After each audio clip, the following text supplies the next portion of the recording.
कैसे हैं दोस्तों। आज मैं आपके लिए तीसरा पार्ट भी ले आया हूँ। जल्दी जल्दी से इस चैनल को लाइक और सब्सक्राइब कर दें और ये एपिसोड पूरा देखना क्योंकि आपको बहुत मजा आने वाला है। कहानी वहाँ से ही शुरू होती है जहाँ पर कल खत्म की थी, जब वैन फीमो के ऊपर गिर पड़ी थी। उन दोनों को देखकर ऐसा लग रहा था जैसे फीमो वैन के प्यार में पड़ने लग गया है। नेक्स्ट सीन में हमें दिखाया जाता है कि वैन को अब होश आ गया है और वैन जब उठती है तो वो पहले तो हैरान हो जाती है, फिर खुश हो जाती है क्योंकि वो घर के अंदर आ गई थी। तभी फीमो उसकी तरफ आने लग जाता है और वो बेहोश होने का नाटक करने लग जाती है। फीमो उसे उठाता है और उसे पूछता है कि क्या तुम जियांग को जानती हो और उसकी फियांसे को, पर वैन उसे कुछ नहीं बताती। बोलती है कि ये मेरा पर्सनल मामला है, मैं तुम्हें क्यों इसके बारे में बताऊं। फिर फीमो वैन को दवाई लेने के लिए बोलता है और बोलता है कि तुम सारी रात बारिश में बाहर भीगती रही, अब दवाई ले लो और ठीक हो जाओ, ठीक होकर अपने घर चली जाना। वैन ये सुनकर बहुत खुश होती है और बोलती है कि अब मैं इस घर में रह सकती हूँ, उसने मुझे रहने की इजाजत दे दी। फिर वो बोलती है कि मैंने पहला कदम तो ले लिया, अब मुझे दूसरा लेना है, मतलब कि मुझे यहाँ पर रहने की एक वजह ढूंढनी है जिससे ये मुझे निकाल ना पाए यहाँ से। उसके बाद वो अपना कमरा ढूंढ लेती है और वहाँ पर अपना बैग अनपैक कर तैयार होकर फिर से लेट जाती है। फिर जब फीमो उसके पास आता है तो उसे बोलता है कि क्या बात, तुमने तो अपने बाल भी बना लिए और कपड़े भी बदल लिए, तुम्हारा बुखार भी नहीं है अब। और फिर जल्दी जल्दी वैन बोलती नहीं,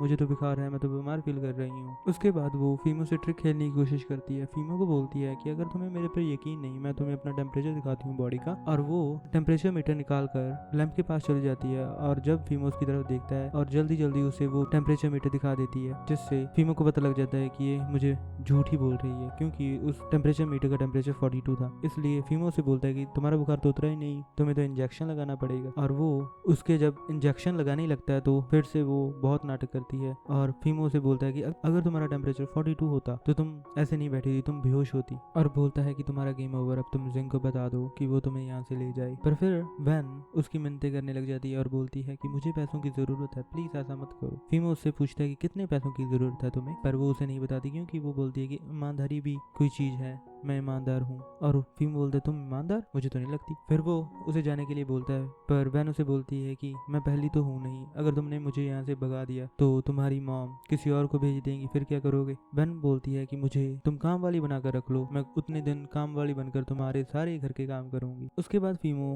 उसे कुछ बनाने के लिए बताने लग जाता है। वो एक लंबी लिस्ट तैयार कर लेता है और बोलता है अगर तुम्हें ये नहीं बनाने तो यहाँ से निकल जाओ। पर वैन उसे बोलती है कि मैं सारा काम कर लूंगी, मैं बना लेती हूँ सारा कुछ। फिर वो घर से बाहर जाती है सामान लाने के लिए, पर वो सारा खाना किसी और ही जगह से घर पर ले आती है। जब वो फीमो को बुलाती है खाना खाने के लिए तो जब फीमो पहली बाइट ही टेस्ट करता है तो उसे पता लग जाता है कि ये खाना तो किसी होटल का है। तो वो उसे बोल देता है कि अगर खाना बाहर से ही लाना था वो तो मैं खुद ही मंगा सकता हूँ, अगर तुम ऐसा करोगी तो यहाँ से चली जाओ। तो वो बोलती है नहीं, मैं खुद बनाऊंगी ना। जब वो ग्रोसरी का सामान लेने जाती है तब उसे उसकी फ्रेंड वैंग का कॉल आ जाता है। वो उसे बताती है कि आज मेरा एक छोटा सा शूट था, बस थोड़े से डायलॉग है, पर मैं वहाँ पर नहीं पहुँच पाऊंगी क्योंकि मेरा एक्सीडेंट हो गया छोटा सा एक, जिस कारण मुझे टाइम लग जाएगा, क्या तुम वहाँ पर जा सकती हो। और जब वैन उस जगह की लोकेशन देखती है और वो बोलती है कि ये तो मेरे बहुत ही करीब है, मैं चली जाऊंगी। पर वैन अपना ग्रोसरी का सामान वहाँ पर ही छोड़कर जल्दी जल्दी शूट के लिए भाग जाती है। पर जब वो वहाँ जाती है तो हैरान हो जाती है क्योंकि उस शूट में उसके सामने उसके एक्स बॉयफ्रेंड की करंट गर्लफ्रेंड जियान लिंगर होती है। उस सीन में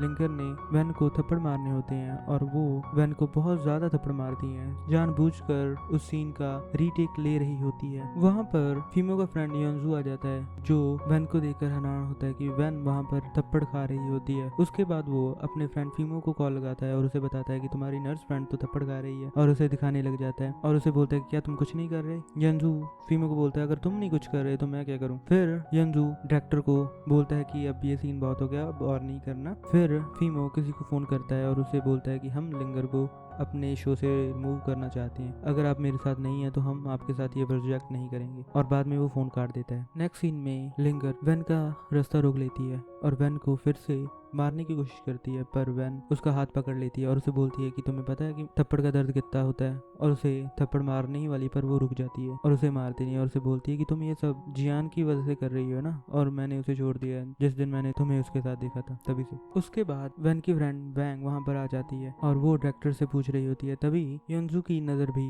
वैंग पर जाती है और वो उसे देखते ही रह जाता है। फिर वैंग वैन को कहीं लेकर जाती है, वहाँ पर जाकर वो वैन से सॉरी मांगती है कि मेरी वजह से तुम्हारे यहाँ जितने थप्पड़ पड़े।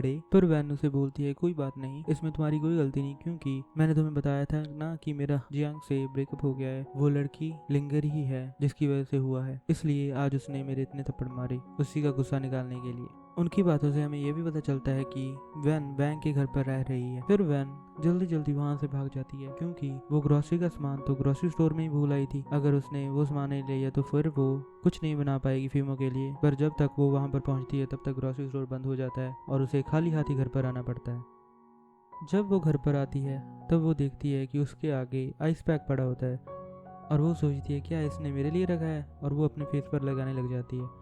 फिर वो जल्दी जल्दी सोचती है कि कुछ खाने के लिए बना लेती हूँ। वो वहाँ से सी फूड निकालती है और उसे उबालने लग जाती है और उसकी स्मेल जब फीमो तक पहुँचती है और जल्दी जल्दी फीमो भी नीचे आकर वो उससे लेकर पीने लग जाता है। जब वो उसकी एक सिप लेता है तो उसे अपना फ्लैशबैक याद आने लग जाता है कि जब वो कहीं गया था और उसने ऐसा ही सूप कहीं पिया था। फिर वो उससे पूछता है कि तुम्हें ये सूप कहाँ से बनाना सीखा। वो बोलती है कि मैंने ये अपने पिता से सीखा, उन्होंने मुझे ये रेसिपी दी है। फिर वो उससे सूप और मांगता है। जब वो सूप और डाल रही होती है तभी वो उसके कंधे की तरफ देखता है और उसके बाल ठीक करने लग जाता है और उसे पूछने लग जाता है कि तुम्हारे सच में कोई बर्थमार्क नहीं है, और वो बोलती है नहीं। फिर वो वहां पर बोलता है कि आखिर तुम वो क्यों नहीं हो। यहाँ पर ही हमारा ये तीसरा एपिसोड खत्म होता है। अगर आप जानना चाहते हो कि फीमो किस लड़की की बात कर रहा है तो आने वाले एपिसोड्स को जरूर देखना और हमारे इस चैनल को सब्सक्राइब जरूर कर लेना क्योंकि हमें आपकी मदद की बहुत ज़रूरत है। थैंक यू, मिलते हैं अगली वीडियो में।